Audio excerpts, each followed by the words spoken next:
O grito ecoou pela viela estreita de Alfama como um lamento de fado rasgado pela saudade. Tu não me amas mais, Sofia?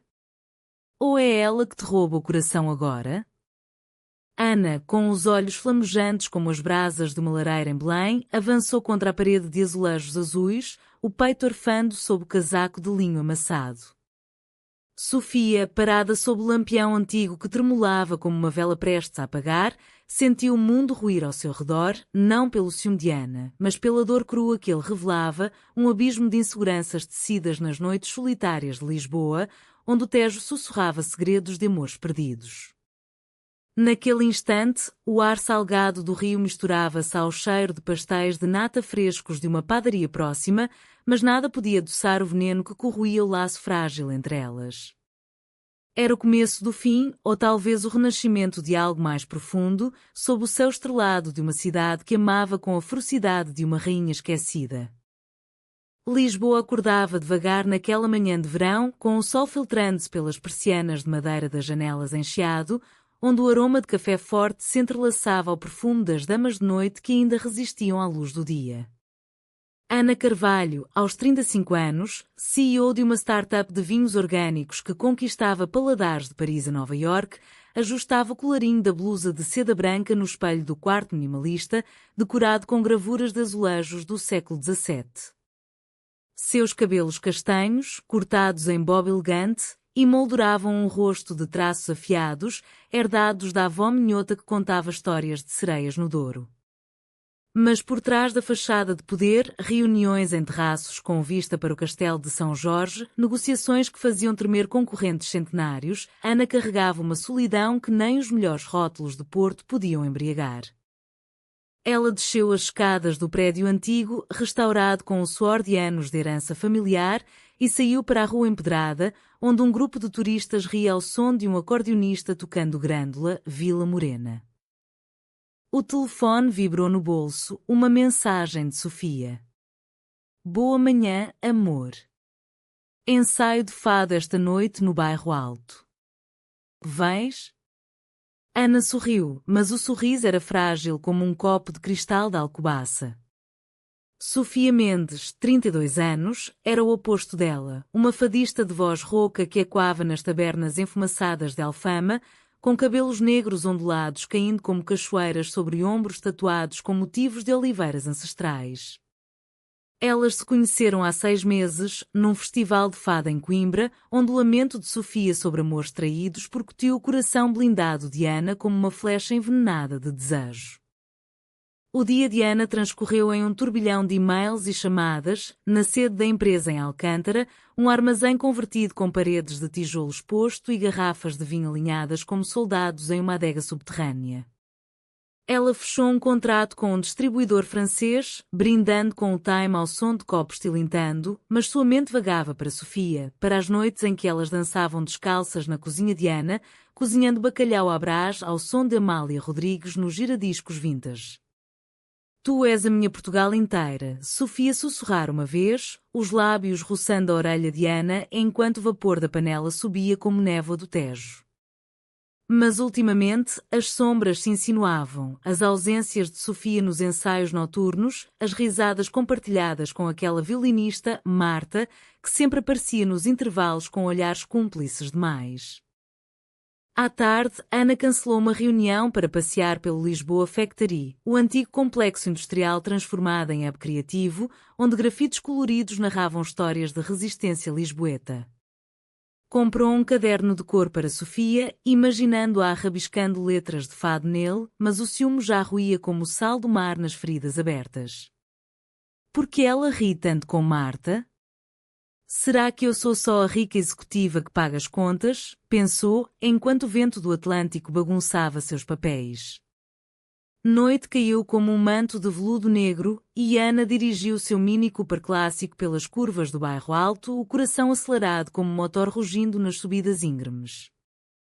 O clube de fado era um covil de intimidade, paredes forradas de fotografias amareladas de fadistas lendários, mesas baixas iluminadas por velas que dançavam sombras nos rostos enrugados dos habituês.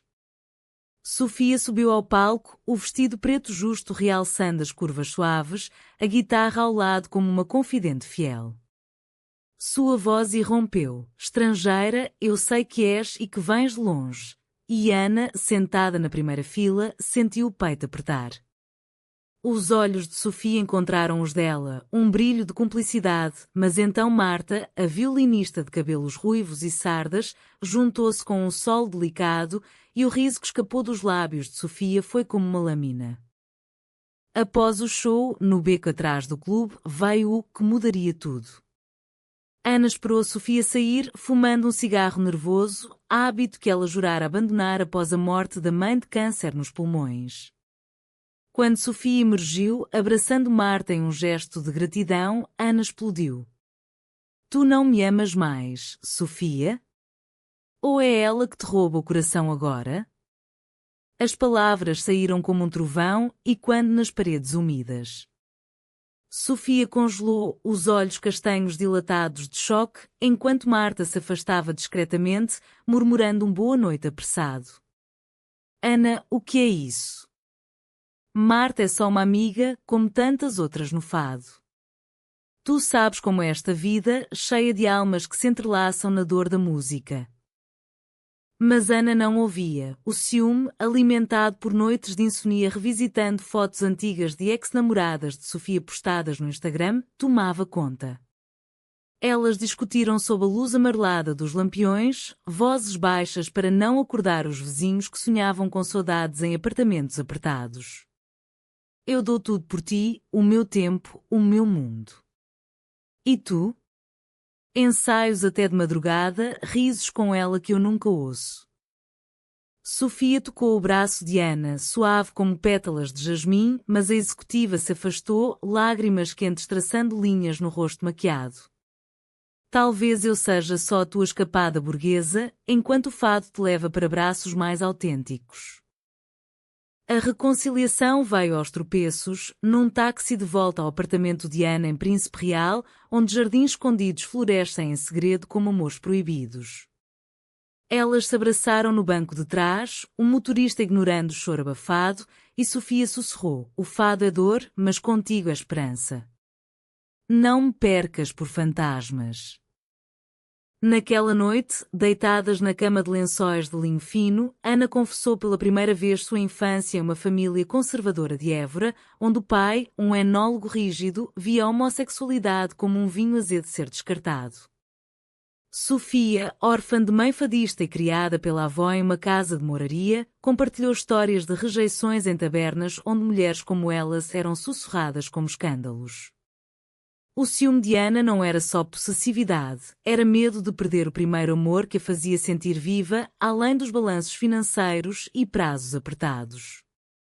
Dias se passaram em uma trégua frágil, com passeios pelo Jardim Botânico de Lisboa, onde orquídeas exóticas simbolizavam a raridade do seu laço.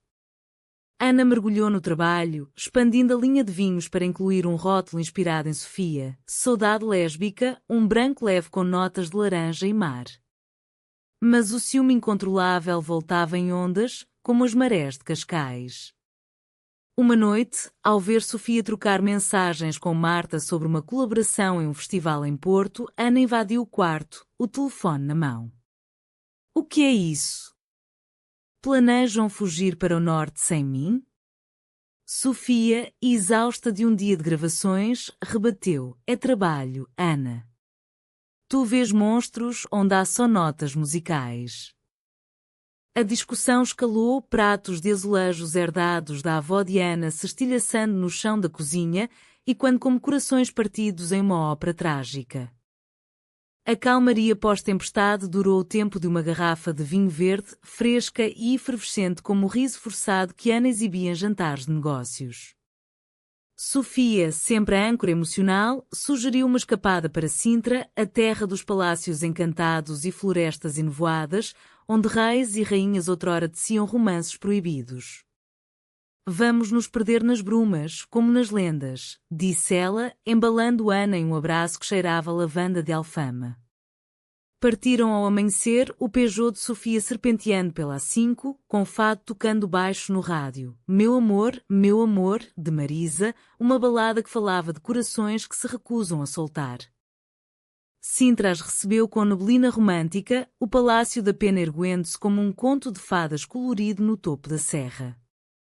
Elas subiram a pé, mãos entrelaçadas, ignorando os turistas que fotografavam sem capturar a essência, o sussurro das folhas de eucalipto, o perfume úmido da terra alentejana misturado ao oceano próximo.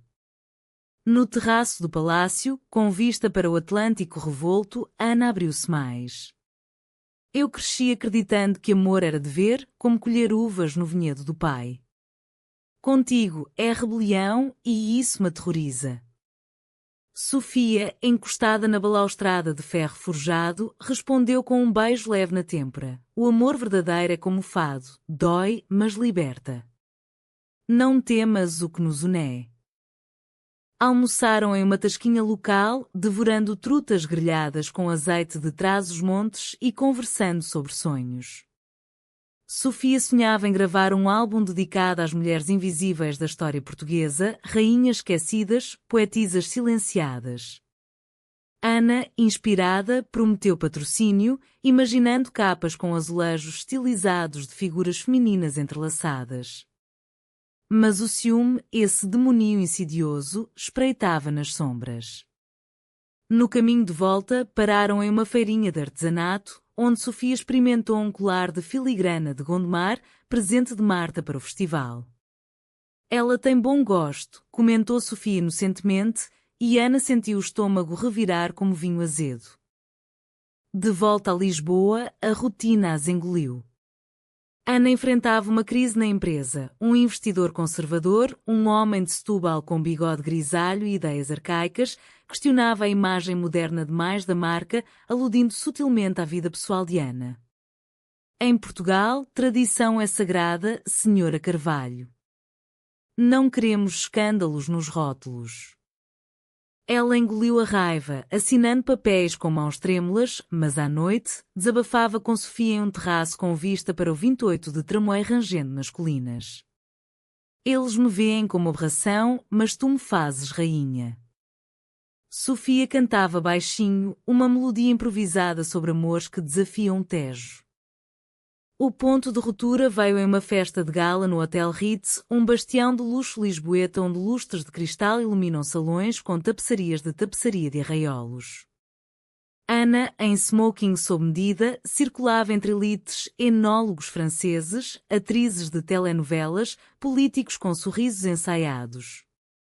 Sofia chegara atrasada, radiante em um vestido de chita estampada com motivos de rendas de Vila do Conde, mas o brilho em seus olhos ao cumprimentar Marta, convidada como perfumer, acendeu o pavio. Marta, com seu violino de ébano, tocava uma valsa que fazia os casais girarem como folhas no vento de outono. Ana observava de longe, o copo de Porto na mão tremendo. Quando Sofia e Marta se isolaram em um canto para discutir arranjos musicais, risos e quando como sinos, o ciúme explodiu incontrolável. Ela se aproximou, voz baixa mas cortante. Sempre tu, Marta. É uma conspiração para me humilhar na frente de todos? Sofia corou, o salão parecendo encolher ao seu redor. Ana, para. Isso é ridículo. Ela é colega, nada mais. Marta, diplomática, retirou-se, mas o dano estava feito. Convidados sussurravam, olhares curiosos como os de uma multidão em uma tourada. Na suíte do hotel, após a gala, a briga irrompeu como uma tormenta. Tu me transformas em vilã dos teus próprios medos, gritou Sofia, jogando o colar de filigrana no chão.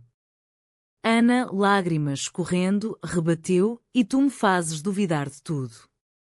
Como sei que não é ela que te faz cantar de verdade? Elas se separaram naquela noite, Sofia voltando para o apartamento apertado em Moraria, onde o choro se misturava ao canto de grilos nas varandas vizinhas. Ana, sozinha no Ritz, bebeu até o amanhecer, o Tejo lá embaixo parecendo um espelho quebrado de suas ilusões. Dias de silêncio se seguiram, pontuados por mensagens não enviadas.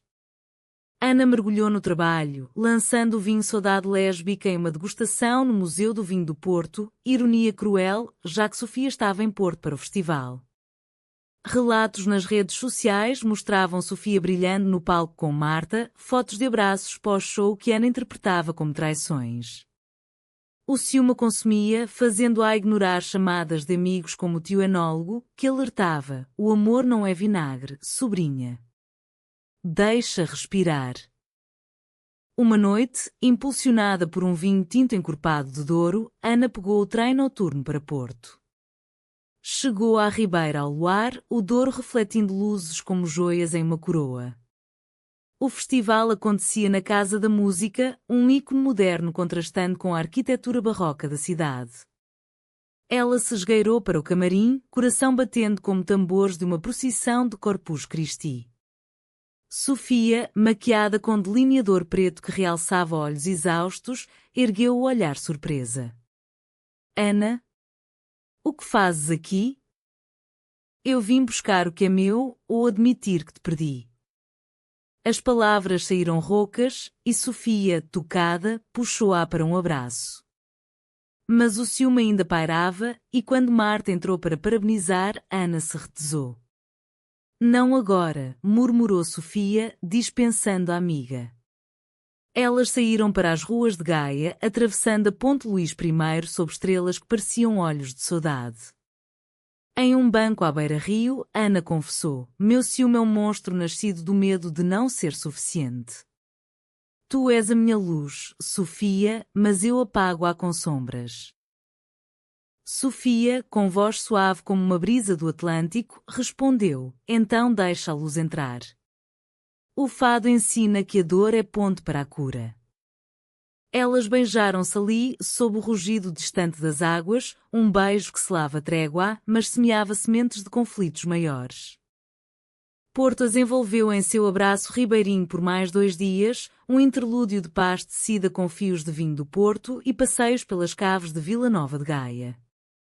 Ana, pela primeira vez, assistiu a um show de Sofia sem o véu do ciúme, admirando como a voz da amada tecia narrativas de perda e redenção, e quando nas paredes de granito da cidade.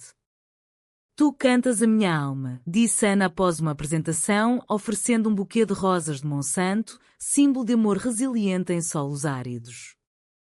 Sofia sorriu, os olhos brilhando como Douro ao pôr do sol, e elas jantaram em uma adega escondida, saboreando tripas à moda do Porto e compartilhando histórias de infância. Ana contando das vindimas familiares, mãos sujas de mosto doce. Sofia relembrando a avó cantando fado na cozinha, panelas de barro borbulhando com caldo verde. De volta a Lisboa, a realidade mordeu como um cão vadio nas ruas de Belém.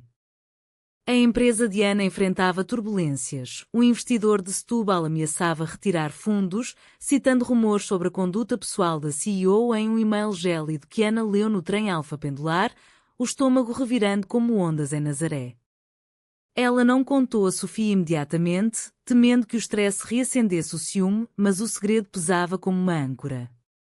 Em vez disso, planejou uma surpresa: ingressos para o Festival de Sintra, onde música clássica e fado se entrelaçavam em harmonia, e um piquenique nos jardins do Palácio de Queluz, com queijos de azeitão e pão de Mafra.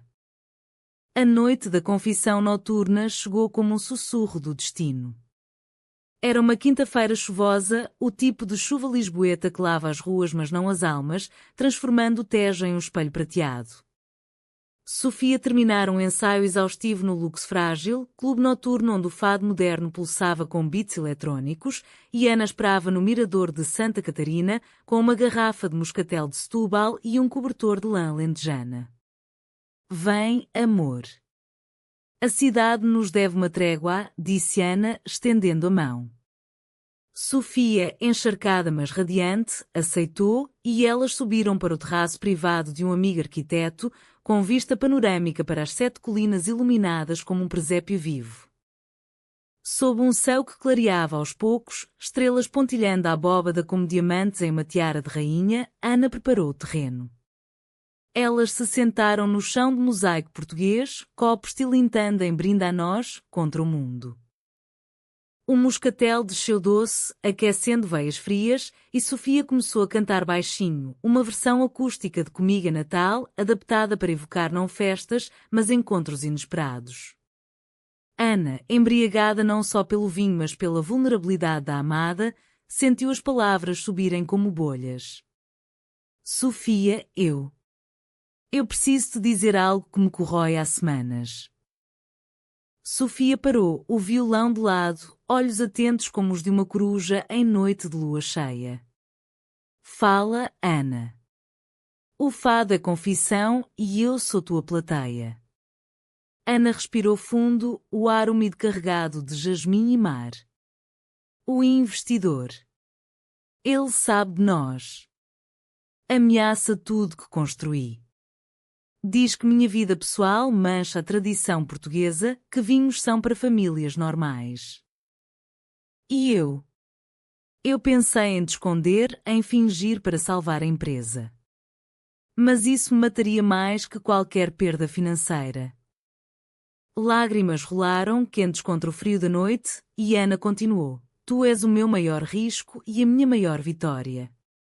Eu te amo, Sofia Mendes, com um amor que não cabe em balanços ou rótulos.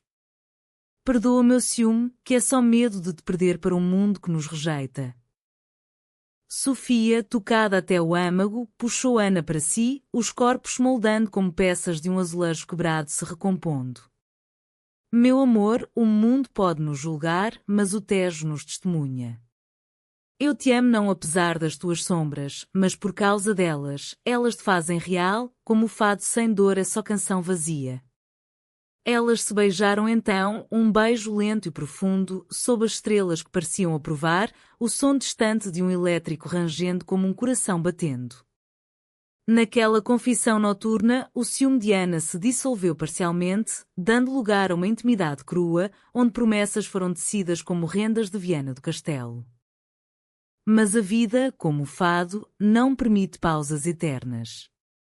Na manhã seguinte, enquanto caminhavam pelo mercado da Ribeira, provando conservas de sardinhas e queijos de picante, o telefone de Ana tocou. O investidor exigia uma reunião urgente. Venha sozinho, sem distrações, leu ela, o tom paternalista como um soco. Sofia notou a palidez. O que foi? Ana hesitou, mas a confissão da noite anterior a libertara. Eles querem me forçar a escolher carreira ou nós. Sofia apertou sua mão. Escolhe nós e o resto se resolve. O amor é o melhor investimento. A reunião aconteceu no escritório do investidor, um casarão em Cascais com vistas para o mar revolto. O homem, Sr. Oliveira, fumava um charuto cubano ilegal, o ar denso de fumaça e hipocrisia. Ana, você é brilhante, mas esse arranjo com a fadista? Portugal é católico, tradição. Pago uma pensão, caso com um homem decente. Ana, com voz firme como granito da Serra da Arrábida, rebateu: meu amor não é arranjo, é essência. E minha empresa floresce porque eu sou autêntica, não uma marionete de preconceitos. Ela saiu dali, o contrato rescindido, mas o peito leve, pela primeira vez, priorizar o coração sobre o ledger.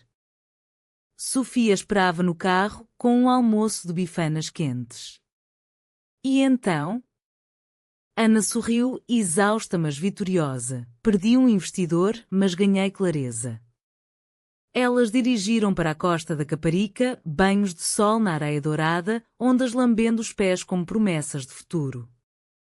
Ali, de mãos dadas, Ana sentiu a esperança brotar, uma CEO apaixonada, não mais acorrentada pelo ciúme, mas guiada por um amor que desafiava convenções. A rescisão do contrato com Oliveira ecoou como um terremoto na startup de Ana, ondas de pânico reverberando pelos corredores de Alcântara. E-mails urgentes de funcionários, planilhas de fluxo de caixa sangrando vermelho como vinho tinto derramado, reuniões de emergência onde o ar-condicionado zumbia como abelhas nervosas. Ana, no entanto, navegava a crise com uma serenidade nova, temperada pela confissão noturna. Vamos pivotar, declarava ao Time, olhos brilhando com a determinação de quem enfrentara touradas emocionais. Ela cortou custos desnecessários, adegas secundárias em Dão, viagens extravagantes a feiras em Bordeus e focou em parcerias locais, cooperativas de mulheres enólogas no Alentejo, vinhedos familiares em Colares que resistiam à urbanização como raízes profundas em solo arenoso. Sofia, sentindo a tensão, tornou-se o porto seguro. Todas as noites, após ensaios em tabernas de Alfama onde o cheiro de bacurim assado misturava-se ao suor de performers, ela chegava ao apartamento de Ana com pratos caseiros, cataplana de marisco fumegante, inspirada nas receitas da avó de Setúbal. Comida cura o que o fado não alcança, brincava, e Ana ria, o som genuíno como sinos de uma igreja em Évora. Elas cozinhavam juntas, Ana aprendendo a enrolar pastéis de bacalhau com mãos que antes só assinavam contratos, Sofia ensinando harmonizações de vinhos com lamentos musicais. O ciúme, outrora um dragão, agora dormitava, acordando só em sussurros quando Ana via Sofia interagir com fãs no Instagram, mas ela calava, confiando na ponte construída na confissão. Uma oportunidade surgiu como um raio de sol em dia nublado. Um concurso nacional de inovação agroalimentar em Santarém, patrocinado pelo governo, premiando projetos sustentáveis. Ana inscreveu a saudade lésbica, destacando não só o sabor, notas de citros do Tejo e mineralidade do Atlântico, mas a história por trás. Um vinho nascido de amor resiliente, celebrando diversidade em uma nação de tradições. É mais que bebida, é narrativa portuguesa moderna, escreveu na proposta, com Sofia revisando as letras poéticas. Elas viajaram para o evento, hospedando-se em uma quinta rústica nos arrozais da Lesíria, onde cegonhas nidificavam em chaminés como guardiãs de fertilidade. No dia da apresentação, Ana subiu ao palco de um auditório com azulejos de cenas rurais, coração martelando como um lagar de uvas pisadas. Sofia assistia da primeira fila, um lenço de renda de caminha no pescoço como talismã. Este vinho é para quem ama contra o vento, disse Ana, projetando fotos delas duas em vinhedos ao amanhecer, mãos unidas sobre cachos roxos. O júri, uma mistura de académicos e produtores, aplaudiu. Elas venceram o prémio de 50.000 euros, uma tábua de salvação financeira. Na celebração, com sardinha assada e vinho da casa, Sofia puxou Ana para dançar um vira alentejano improvisado, rodopiando sob luzes de corda como folhas em vendaval. Mas o paraíso tem serpentes. De volta a Lisboa, Ana recebeu uma ligação anônima. Cuidado com a fadista. Ela tem um passado que você não conhece. Curiosidade misturada a resquícios de ciúme levou a pesquisar e lá estava, enterrada em fóruns antigos de fado. Sofia tivera um romance turbulento com uma produtora em Faro, anos atrás, terminando em acusações de plágio de letras. Ela rouba almas e canções, dizia um post anónimo. Ana confrontou Sofia numa noite chuvosa no Terreiro do Paço, onde o arco triunfal testemunhava glórias passadas. É verdade? Usaste alguém como eu temo ser usada? Sofia, pálida como o mármore de um túmulo em Jerónimos, negou com veemência. Foi uma calúnia, Ana. Ela era ciumenta e inventou para me destruir. Eu provei inocência nos tribunais, mas as sombras ficam. Lágrimas misturaram-se à chuva e Ana, dilacerada, acreditou, mas a semente da dúvida germinara. O ciúme, adormecido, acordou faminto, sussurrando em noites insones. E se for mais? A tensão culminou em uma viagem a Évora, terra natal de Ana, para a feira de setembro. Barracas de farturas, ranchos folclóricos dançando ao som de cavaquinhos, o cheiro de churrasco de borrego no ar. A família de Ana, conservadora mas afatuosa, recebeu Sofia com cautela. A mãe, viúva de enólogo, ofereceu um abraço hesitante, o irmão mais velho piscando com cumplicidade. Mas durante um jantar em uma adega familiar, com paredes de barris envelhecidos, o telefone de Sofia vibrou. Uma mensagem de Marta. Preciso te ver. É urgente. Sobre o passado. Ana viu o copo de alentejano caindo da mão, estilhaçando como confiança. Outra mentira, explodiu Ana, voz e quando nas catacumbas de vinhos. Sofia, desesperada, explicou. Marta descobriu algo sobre aquela produtora, ela está de volta, ameaçando expor mentiras antigas para sabotar meu álbum. Mas o ciúme cegava a Ana, sempre ela. Tu e tuas amigas que me cercam como lobas. A discussão varreu a feira, Ana saindo furiosa para as planícies alentejanas, onde oliveiras centenárias pareciam julgar seu descontrole. Sofia ficou chorando nos braços da mãe de Ana, que murmurou: o amor é como azeitona, amarga no começo, mas essencial. Ana passou a noite em um hotel rural, o vento levando como fado selvagem, refletindo sobre sua CEO apaixonada, não mais só por Sofia, mas por si mesma, pela mulher que ousava amar abertamente em uma sociedade ainda tecida de silêncios. Ao amanhecer, ligou para Sofia: volto. Mas precisamos de verdade, sem fantasmas. Era o prelúdio do conflito maior, onde a traição se revelaria não no ciúme, mas em segredos mais profundos. O retorno a Lisboa foi um êxodo silencioso, o trem de Évora rangendo como ossos velhos nas estações intermediárias, Ana e Sofia sentadas em poltronas opostas, o abismo entre elas preenchido por olhares fugidios e o balanço hipnótico das vinhas passando pela janela. Ana, com o coração pesado como um cacho de uvas maduras prestes a fermentar em vinagre, planejava internamente confrontar o passado de Sofia não com fúria, mas com a precisão de uma degustação, saboreando cada camada até a verdade nua. Sofia, por sua vez, tecia defesas mentais, relembrando a produtora de Faro, uma mulher chamada Inês, de voz melosa e ambições afiadas, que 5 anos antes acusara Sofia de copiar letras de um fado inédito, uma briga que terminara em tribunal e cicatrizes invisíveis. Chegaram à cidade ao entardecer, o Tejo tingido de âmbar como um Porto Tawny envelhecido. Em vez de ir para casa, Ana sugeriu um passeio pelo aqueduto das Águas Livres, relíquia romana restaurada que serpenteava sobre vales urbanos, símbolo de fluxos eternos apesar de terremotos e esquecimentos. Água limpa as impurezas, disse ela, e Sofia sentiu, as mãos se tocando brevemente no corrimão de pedra fria. Lá em cima, com Lisboa se estendendo como um tapete de luzes aos pés, Ana iniciou a conversa. Conta-me tudo sobre Inês. Sem filtros, como um fado cru. Sofia obedeceu, voz tremendo como cordas de viola desafinadas. Inês fora paixão inicial em Faro, noites de sal e sol no Algarve, onde o mar cantava hinos pagãos e o fado se misturava a bailes de praia. Mas Inês, produtora de um selo pequeno, vira em Sofia não só amor, mas escada para fama, sugerir letras, depois reivindicar a autoria quando sucesso veio. O plágio era mentira, provado por testemunhas em um tribunal de Lagos, mas o escândalo manchara a carreira de Sofia, forçando-a a recomeçar em Lisboa com dívidas e desconfianças. Eu saí quebrada, Ana. Aprendi a guardar o coração como um tesouro em gruta.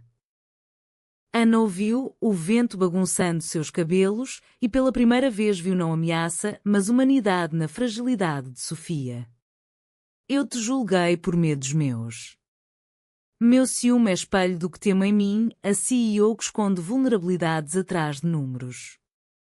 Elas desceram o aqueduto abraçadas, o beijo no pé da estrutura selando perdão, mas o destino, caprichoso como uma tourada em Évora, reservava a traição. Dias depois, a sabotagem veio. Inês, ressurgida como fantasma de alforria, contatou Marta, não por amizade, mas por vingança indireta, sabendo do laço com Sofia.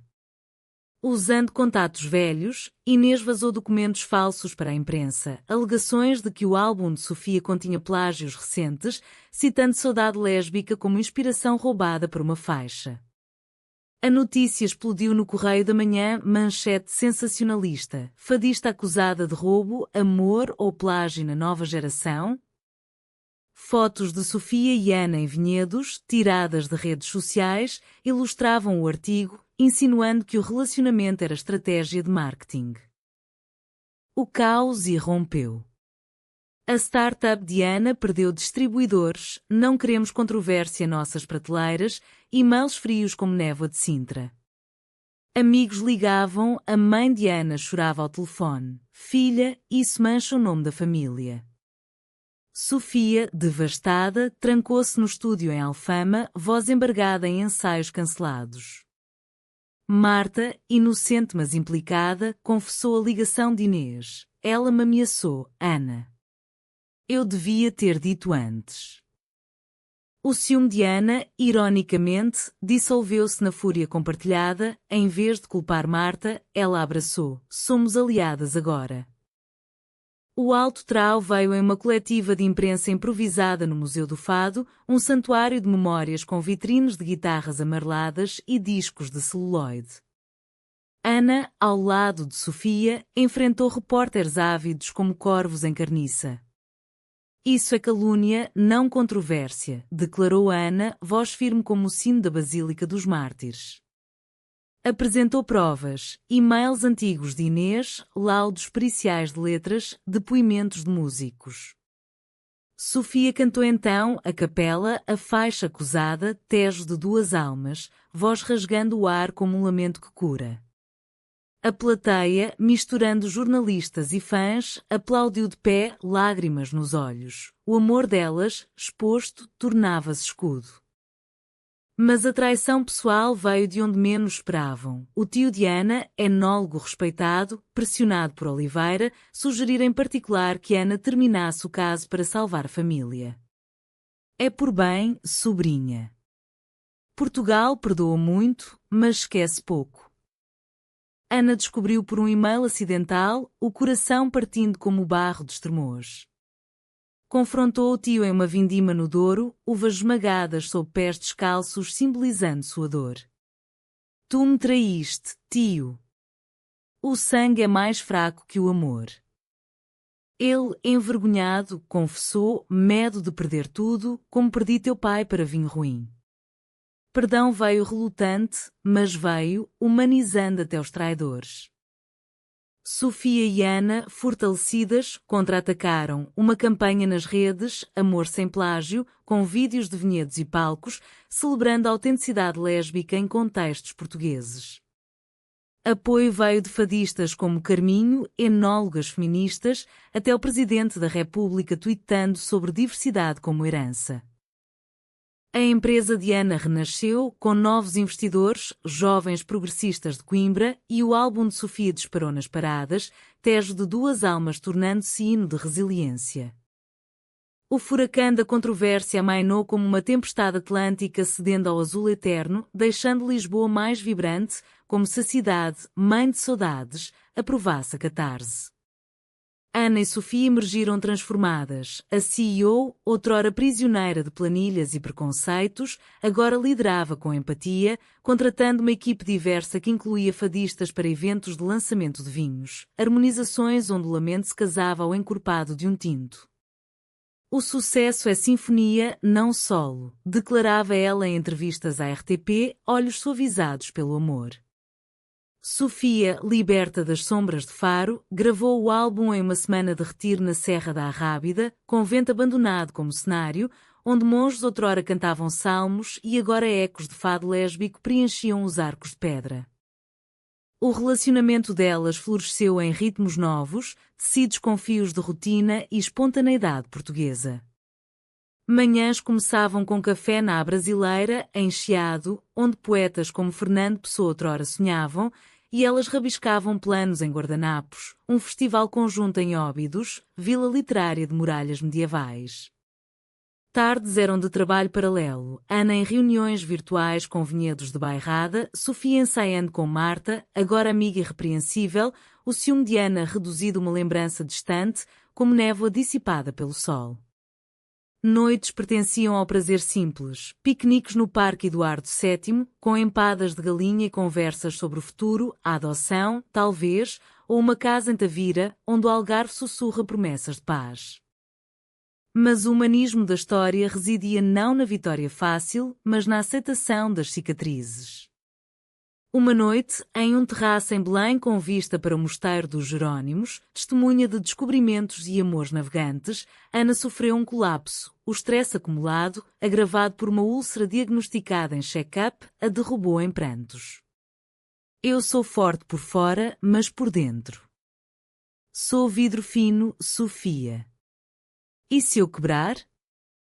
Sofia, embalando-a como a avó embalava em noites de tempestade, respondeu: então eu te colo com resina de pinheiro, como os mestres de Mafra fazem com madeira.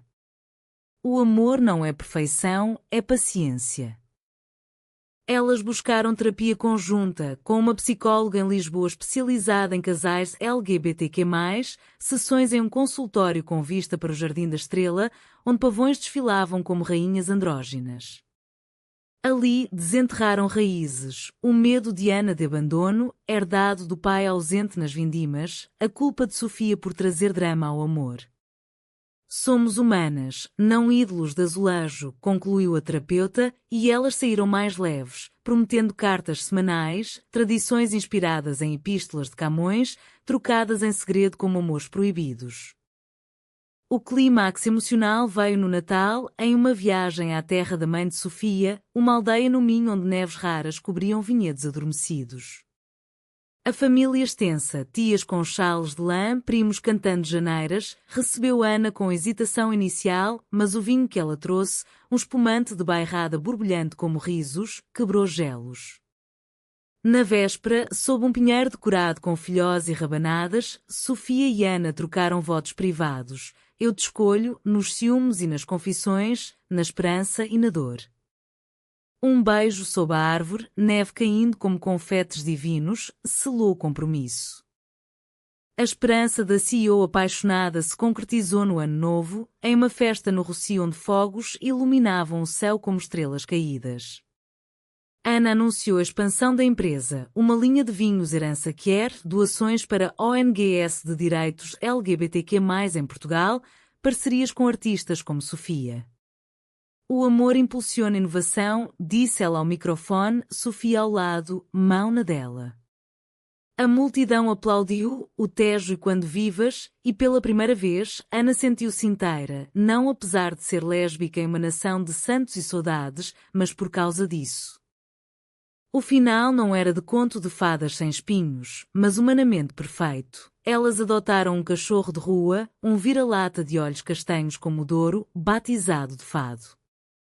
Viviam em um apartamento em Campo de Ourique, com varanda de era e giradiscos tocando Marisa ao amanhecer. Ciúmes ocasionais surgiam, como chuvas de março, mas eram dissipados com confissões noturnas e esperança renovada. Em uma carta final que Sofia escreveu, lida por Ana em uma vindima: tu és o meu Tejo, rio de curvas, mas sempre ao mar.